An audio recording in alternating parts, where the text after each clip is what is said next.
on the screen. Okay, is that fine with everybody?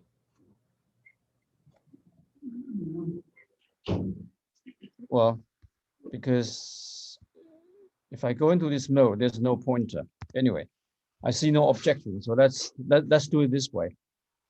Okay, so I'm going to talk about our study of the theory model using the techniques of tensor networks. And this work has been done with my collaborators as listed here. Well, this list includes quantum information theorists as well as condensed matter theorists.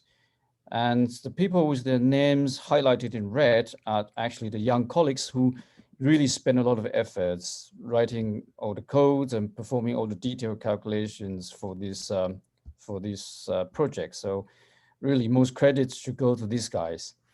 Okay, and this talk is based on these two articles here and also work in progress, which I will report today. So in this talk, I will quickly motivate why we want to do this, and I'll introduce and most likely remind you some basic properties of the theory model, and then I'll give you the sketch of how we formulate this problem on the lattice and the matrix product states, and then I'll just tell you the numerical results. In particular, I'll talk about our final results for the phase structure, for the equilibrium phase structure, and I'll give you exploratory results for a real-time dynamic study as well. And by the end of the talk, I will just give you an outlook to say a few words about where this project is going in the future. The thing we're doing is quite different from what most people are doing in the lattice community these days. In other words, we're not dealing with path integrals at all, and we don't do any Monte Carlo simulations in this case because we look at canonical formalism of the field theory. So what we basically do is we take the Hamiltonian of this lattice field theory and then we turn it into a quantum spin model using the so-called Jordan-Wigner transformation, which works well for 1+1 dimensional field theories.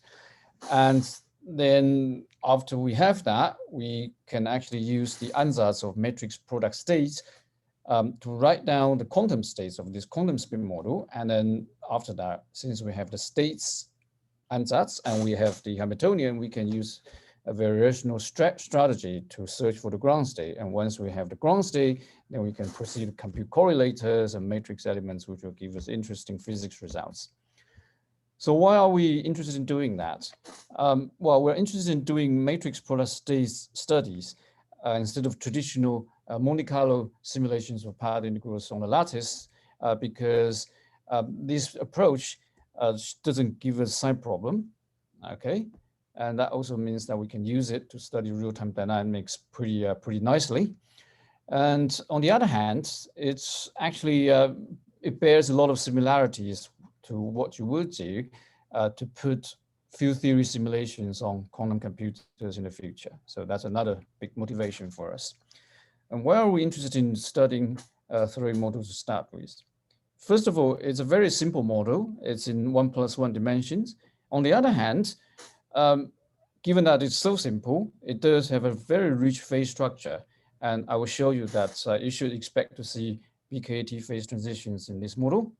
And in a gapped phase, it bears some similarities to QCD in the sense that the beta function is negative. And once you engineer the model into the critical phase through these BKT phase transitions, you can argue that a very large enormous dimension has to be generated in order to turn the mass term into irrelevant. And that's a very interesting question in field theory itself. It also is an interesting property that people are looking for in constructing beyond the standard model of theories for composite Higgs models these days. So this is the motivation. And so let me start just by writing down this theory model action for you. As you can see that we have a two-dimensional field theory, which has a kinetic term, and the psi bar psi term, which is the fermion mass term. And here we have 4 fermion interaction, and the interaction strength is just G. Now, it's very well known that this theory model can be Bostonized to the Sine-Gordon theory, and Coleman showed a long time ago already that this duality works only in the sector of total zero charge. In other words, the total fermion number has to be 0. And here I'm just writing down again the action for the theory model and also the action for the Sine-Gordon theory. In this box here, I'm giving you the dictionary of the duality. The most well-known duality relation, I'm pretty sure most of us have seen in our youth, is this strong-weak duality between this coupling constant G and this coupling constant T in the Sine-Gordon theory. And it's also very well known that the fermion current is dual to the topological current in the Sine-Gordon theory. So the total fermion number is just the total kink anti-kink number in the scalar theory. And if you look at the original paper by Coleman carefully, Coleman actually argues that the vacuum becomes unstable and the coupling constant G here is smaller than this value of -π/2. Okay, so originally Coleman thought that the theory would not be well defined in this regime. But these days, we know even more about this Sine-Gordon theory and the theory model. And it's known that the Sine-Gordon model is dual to the classical XY model in condensed matter theory these days. Well, this was actually known back in the 90s already. So here I'm showing you a picture that actually gives a pretty nice geometric demonstration of this fact.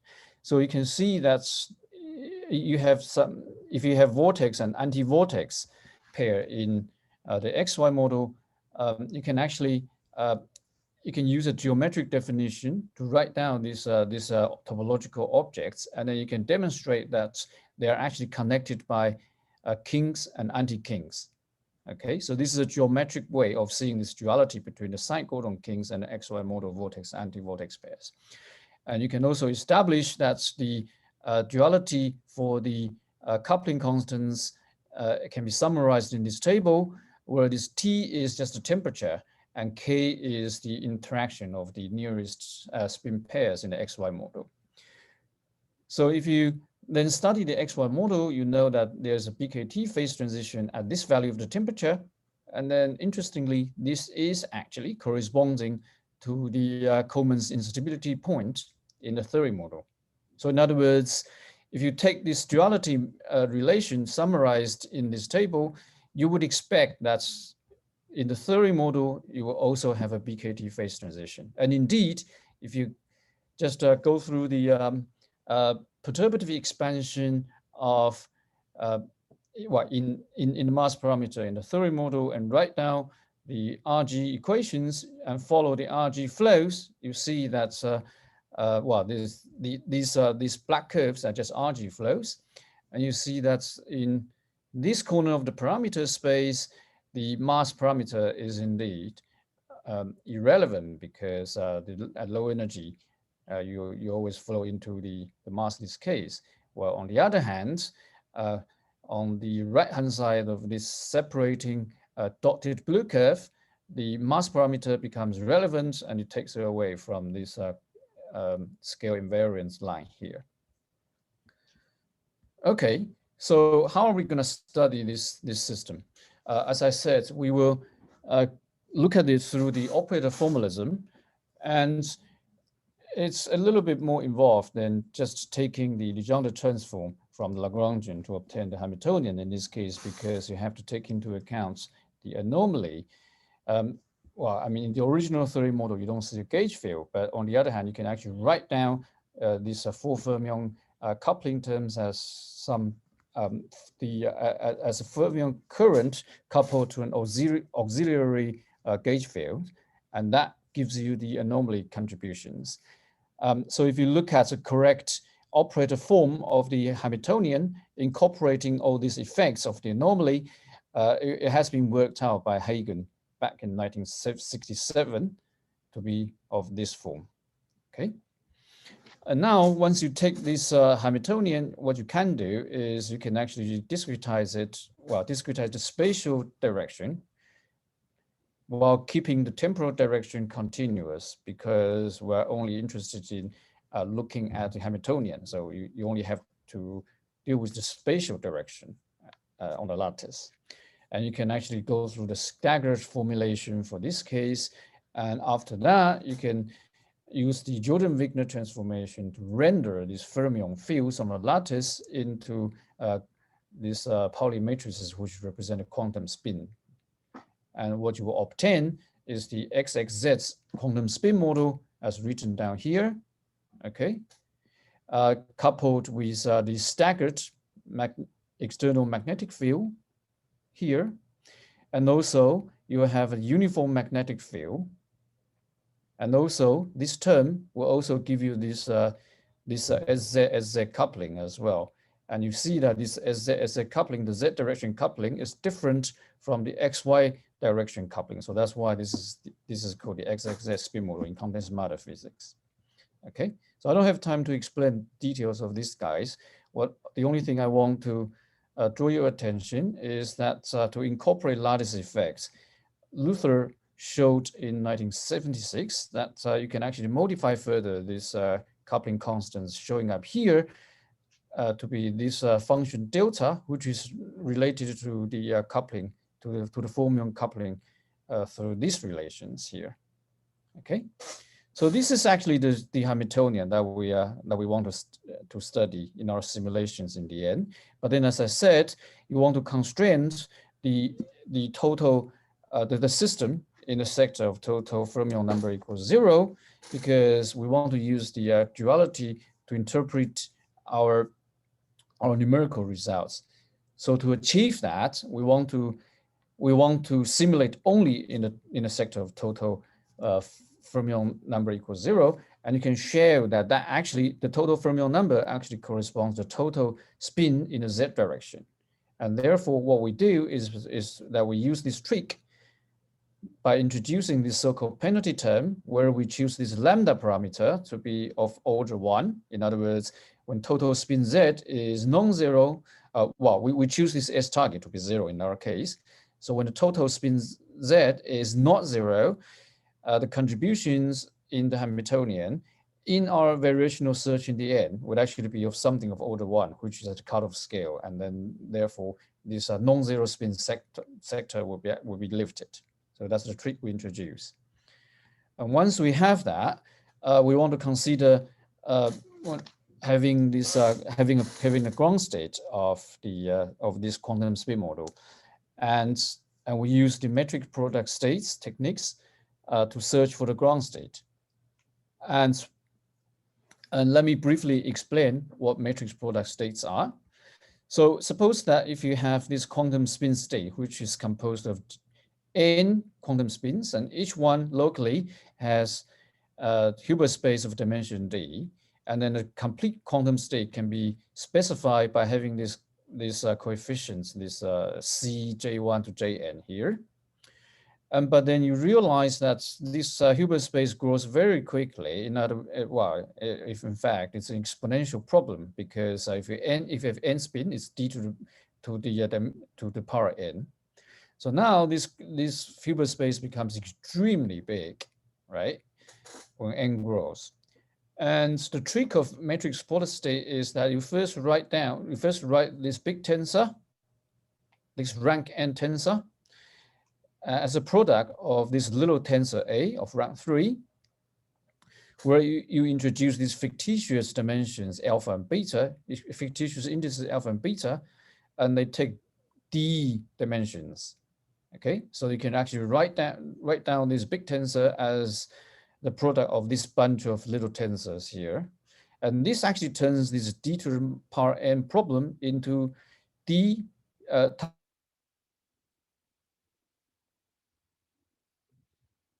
now, but this capital D will still grow exponentially when the Hilbert space is growing. But the matrix product state techniques tells us that you can actually have this entanglement-based argument for truncating this capital D. In other words, we have an ansatz which tells us that a ground state would actually be can actually be obtained at small enough capital D. You don't have to allow this D, capital D, to grow indefinitely when you increase n. And therefore, in this case, this problem becomes a lot smaller and it becomes trackable. I have a few backup slides for this point if someone's interested from the audience that we can talk after my presentation. And then once you have the states, you can also write down your Hamiltonian in a similar format. In other words, you can actually write down your Hamiltonian as the product of a bunch of matrices. And then when you have that, you can just easily construct the matrix elements of this Hamiltonian, and then you can start your variational search for the ground state by, say, for example, updating some local states, namely the local tensors, to minimize the matrix elements. And then you can go back and forth and sweep around your lattice in the spatial directions, and until these matrix elements of the Hamiltonian converges to a certain number. And then you are sure that the state you obtain in that way is your ground state. Okay, so then let me show you the numerical results that we obtained by using these techniques. So once we obtain the ground state, we can study various of things. The first thing we study is the Calabrese-Cardy scaling formula. The Calabrese and Cardy says that, for example, let me take this plot as an example. If I study a system, a one-dimensional system with 1,000 sites, I can cut this system into two parts, say at 400 sites. And then I just compute the entanglement entropy between these two parts of the chain. And this capital N here is the total number of spins, meaning 1,000 in this case. And this little n is where I cut this chain. And the C is just the central charge. So this scaling formula is valid when a system is at criticality, and it also gives you the central charge. So we tested this. And for example, in this case, when this delta is minus 0.88, with the mass parameter equals 0.2, in my theory model, when the bond dimension is large enough, you see this kind of curve. This is indeed what you would expect from this scaling behavior. And on the other hand, once you increase this delta, okay, by fixing this mass parameter, you see that this scaling behavior is disappearing. And what's even more is that we actually perform a big scanning of the parameter space, and we found a lot of cases where this scaling is indeed valid. And at all those points, we found that the central charge is 1.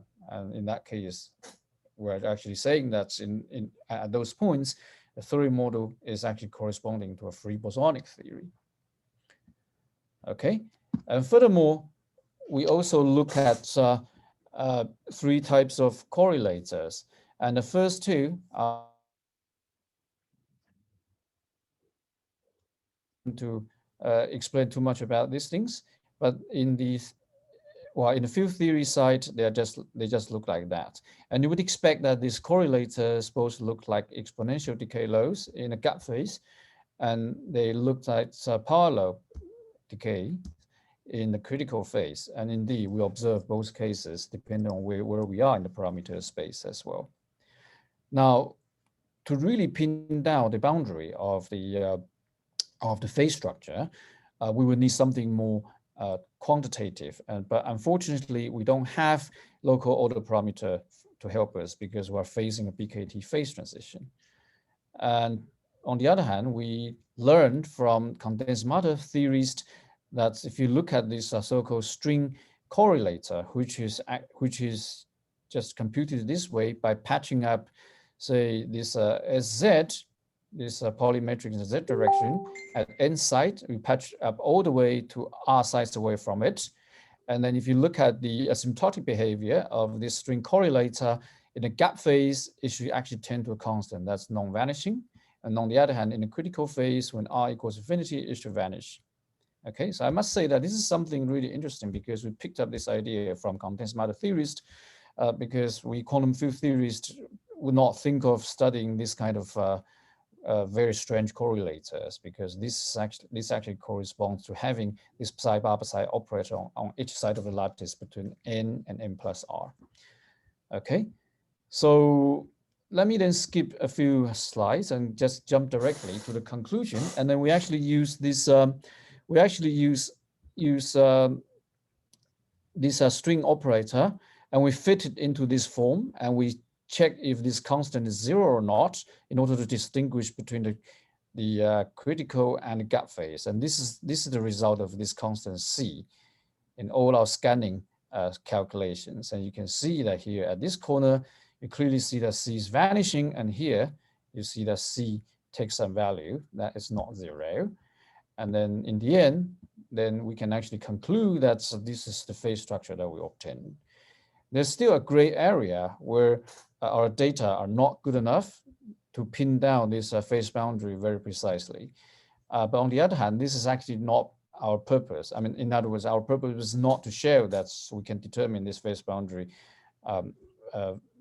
precisely. Our purpose is to show that we can actually distinguish between these two phases, and then we can actually study real-time dynamics across, when we actually go across this phase boundary as well. So I probably only have like 5 minutes left, right? Yeah. And then in the last 5 minutes, let me also quickly introduce to you what we have been doing in the direction of real-time dynamic study and to look for dynamical quantum phase transition. To cut the long story short, the gist of this slide is that we are actually using the translational invariance in matrix product state and the field theory to represent this quantum spin chain by using just one tensor, one little tensor A, because in one dimension you can actually solve for the left and right boundary tensors to represent this long spin chain. In other words, if you can actually determine this left and right tensor correctly, they automatically give you the infinite size correction to this guy. And therefore, you can actually study this system in the thermodynamic limit directly. Okay. And then the question we ask is the following. Suppose if we can actually prepare the ground state in phase 1, let's say that it's actually the critical phase as indicated here. And then we use the Hamiltonian with another coupling G2. Say the Hamiltonian is chosen by the parameter here. Therefore, the system and this Hamiltonian coupling should actually be in a gap phase. We do the time evolution, okay, by using a different Hamiltonian. And then we just compute this Loschmidt echo, which is just the amplitude, the overlap between this evolved state and the original ground state. Okay, and then we ask we asked the following question: is there any singularity or zeros here, or any singularity in this guy? Because you can see that this Loschmidt echo looks very similar to the partition function with purely imaginary temperature, and this guy, the return rate G, looks very similar to the free energy in statistical physics.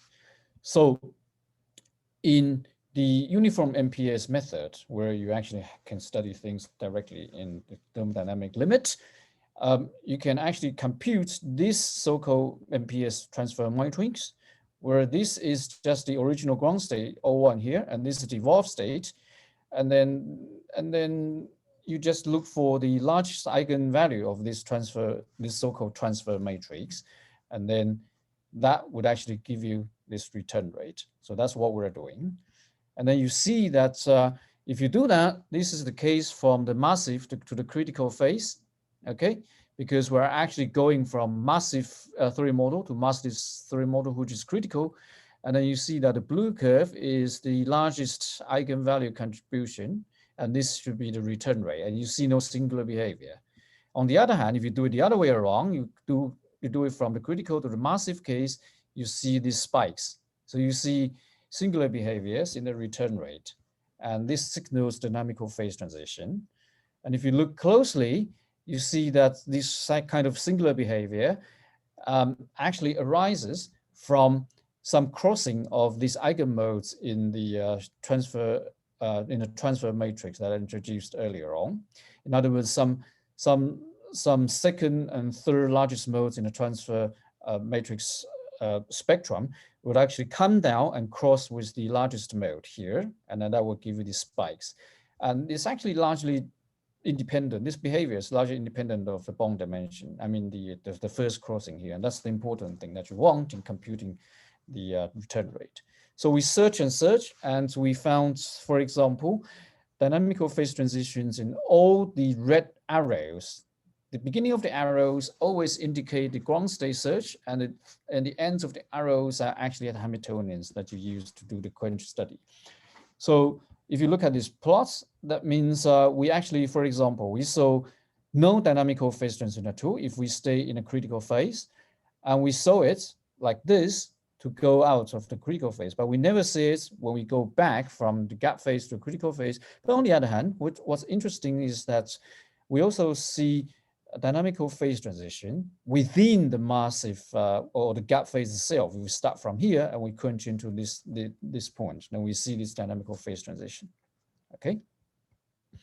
So another thing that we have is we also study the dependence of this dynamical phase transition time. In other words, if I go back to this slides, like the first real-time instance where dynamical phase transition happens as a function of the difference between the initial and the final full fermion couplings, because that's what we are changing to do the quenching study.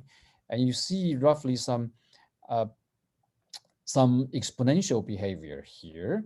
And this plot is also telling you that for each color, it's actually the same final Hamiltonian. And you see that it's actually largely independent of the parameter that you use, the full fermion coupling that you use to study the ground state to start with. Okay, so these things are still under investigation, and we've actually observed a lot of phenomena in this dynamical phase transition. But what we can say at this moment is that we're finding that the dynamical phase transition is largely unrelated to the underlying equilibrium phase structure. So in the future, we will actually be trying to understand the physical picture behind this and see if we can interpret this phenomenon. I mean, I think this equilibrium, dynamical quantum phase transition has some indication to, for example, if it come out from some critical phase vacuum, you use the gapped phase Hamiltonian to evolve it. It actually has something to do with the real-time dynamics of how you can pop out kings and anti-kings in the sign-codon theory. So that's something interesting to understand for the future. Okay, so that's the end of my talk. Thank you. Any questions?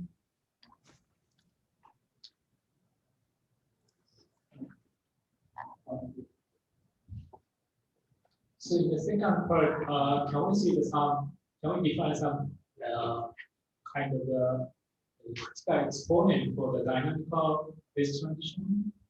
Say, singular behavior of the eigenvalues. Sorry, I couldn't hear the question clearly. Yeah, can we define some critical exponent? Dynamical phase transition. Okay. Okay. Yeah. You mean how to define the critical exponent? That's a very good question. I don't know yet. It's not even clear if there's any universality in this kind of dynamical phase transition. We actually try to study several things. So say, for example, if you look at these things, okay, the dynamical phase transition actually happens, according to our study, when the largest and the second largest eigenvalues of this transfer operator becomes degenerate, right?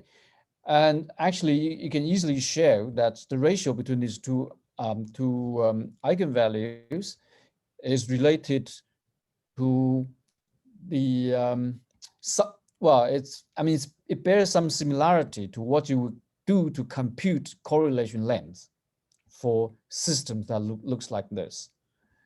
So you're right. There is hope that maybe you can say something about universality of all these kind of phase transitions, but right now I don't see an explanation like that. And this is a pretty new subject. So if you search the literatures, you also see no explanations for the possibility of having critical exponents at all. So that's an open question. Thanks. Yep. Any other questions? I have some questions.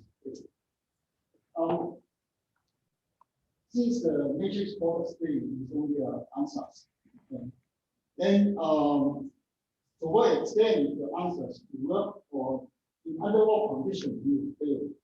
Do you see any studies so such answers will give incorrect answer? Again, sorry, I cannot hear your question clearly. Yeah, matrix product state is answers. Okay? Yes, yes. Simple answers. Okay. I just wonder, okay, to what extent, okay, these answers will work, okay, or under what condition, okay, you will. Okay. So the point is the following. You can show that the matrix product state would actually satisfy the area law for the entanglement entropy. Okay. And it also can be shown, I mean, actually, I think it was shown in this paper by Matt Hastings that for the ground state of this one-dimensional spin chain, the area law has to be observed.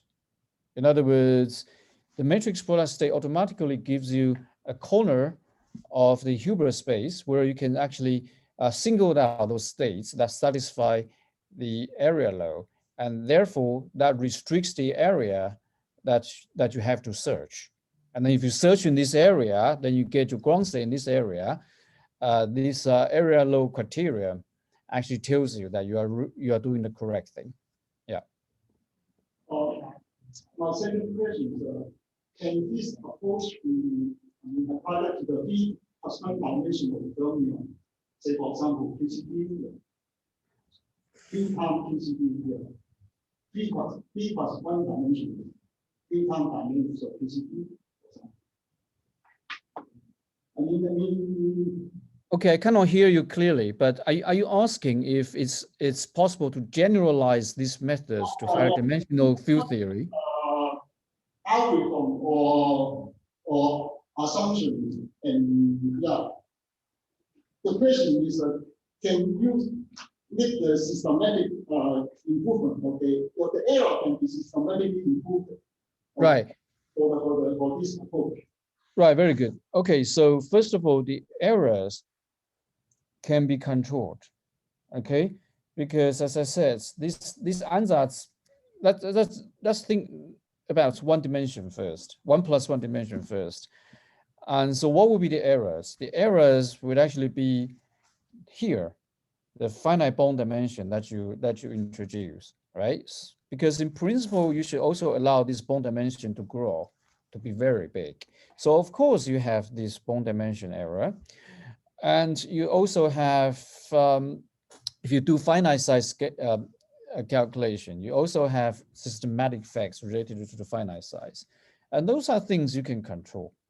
Just like ordinary lattice calculations, these are the things you can control. And then your second question is about the applicability of these methods for higher dimensional field theories. Yeah. Okay, so as far as I know, the 2 plus 1 dimensional systems have been investigated heavily. people, I mean, including myself, are, starting to look into 2+1 dimensional field theories. I mean, there have been works like, or ongoing works on models such as the O3 sigma models in 2+1 dimensions. And, it has been shown that the ansatz for the states can allow you to write down meaningful states. And, I have to say that the 2+1 dimensional theories are being investigated and a lot of progress has been made. It looks promising. 3+1 dimension, to be honest, I haven't seen much work. So if you ask me about the generalization of matrix polar state to 3+1 dimension, I think that would actually be some interesting direction to do research on in the future. Yes. Yep. Yeah, okay. Yeah, since you are having it, so maybe I will ask you the question in the future. Okay. So yep, thank you. Next on this session and then all speakers of this session.